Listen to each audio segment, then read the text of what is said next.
As I look around the room today, I'm just so grateful for all the people who are sitting here. Some of you are here because you know me personally, and some of you are here because you know a transgender person in your life and want to support them. And some of you may even be here because you yourself are transgender and don't know how to come out and tell people that. Whatever your story is, I'm glad that you're here because the truth is that in the 7 minutes that I'm going to be speaking to you today, somebody in the United States is going to be killing themselves, probably more than one somebody. And the chances are that some of those people who are no longer with us at this moment are transgender, because about 41% of transgender people commit suicide. 41%. Almost half. Mr. Madam Toastmaster, fellow Toastmasters, and honored guests, I'm here today not only to celebrate the fact that we are all alive, but to encourage those of us who may be struggling to keep going and to refuse to be a statistic. I'd like to tell you first a little bit about me, because I know that it's very easy to stand outside of a situation and tell people, hey, you want to keep living. And a lot of times people are like, what do you know about it? Well, this is what I know about it. My name is Jack ORI, and I am transgender.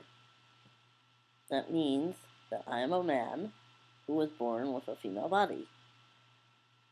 And I was closeted for so long, you guys. So long. It was only about a year ago that I began to come out to myself. And it's in that past year that I started to learn who I am and what I want, and that I have a voice and that voice is valuable.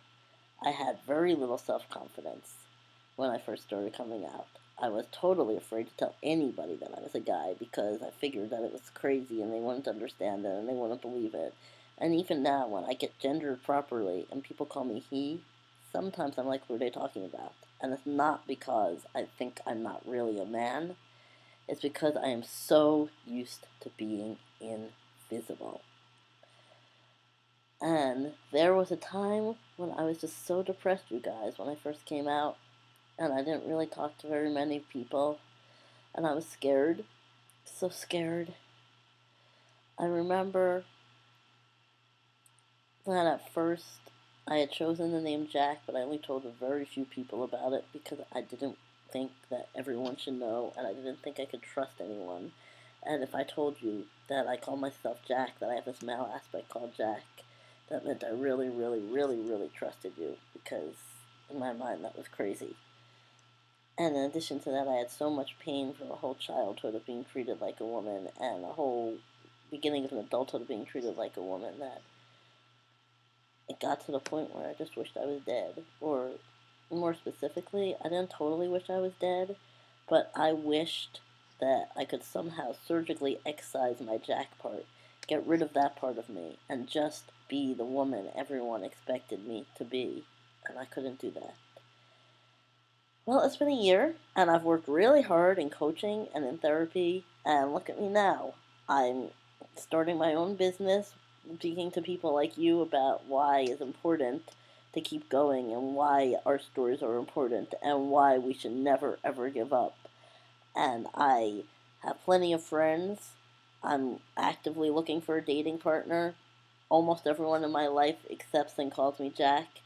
My family is starting to come around. That's a long story that I'll tell you some other time, but after almost a year of being out, I'm starting to develop a relationship with my father, my mother, my brother, my sister, as me. As me. I am Jack, and I am powerful.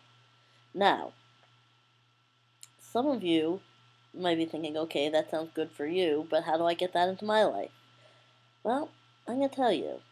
I'm a little bit biased when it comes to this because I am a writer, but I think writing is one of the things that can save all of our lives. It saved my life. When I felt bad, I would write about it. When I felt particularly good, I'd write about that too. So what I'm going to do is I'm going to give each of you a very special gift who is in this room. I'm going to give each of you one of these pens. And what I want you to do with this pen is hold on to it. Put it in your pocket or your purse or wherever you have to put it. And when you're having a bad day, write about it. When you're having a particularly good day, write about that too. There's two reasons to write. One is because it helps you get out of yourself. Even if you feel like there's nobody in the world that you can talk to, and sometimes that's the way it is, you can talk to yourself through writing, and it can help you feel better. And the other reason is because you'll want a record. Because the day will come when all the pain is behind you, and you're feeling better, and you're feeling happier, and you'll want to look back and see how far you've come. Or a day may come where you're feeling extremely depressed, and you're feeling like giving up, and you're feeling like everything's impossible. And then, too, you need your record so that you can look back. Like, I can look back at my record and say, at this time last year, I wasn't even out. At this time last year, only 2 people knew my name. At this time last year, I was thinking about suicide. And look at me now.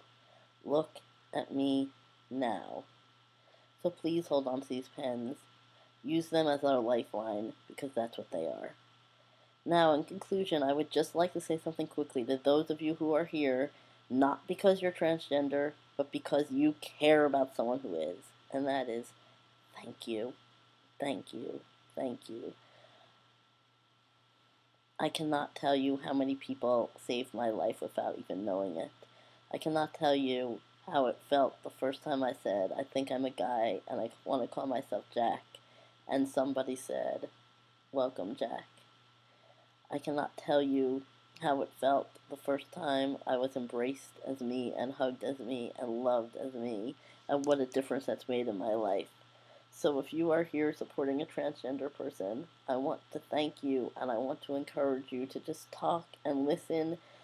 Please listen and understand where they're coming from, and let them know that you love them.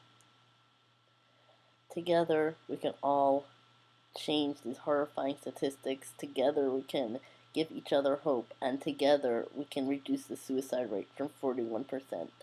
I hope something I've said today has given somebody hope and encouraged someone to refuse to be a statistic. Go out and do wonderful things with this life you've been given, Mr. Toastmaster.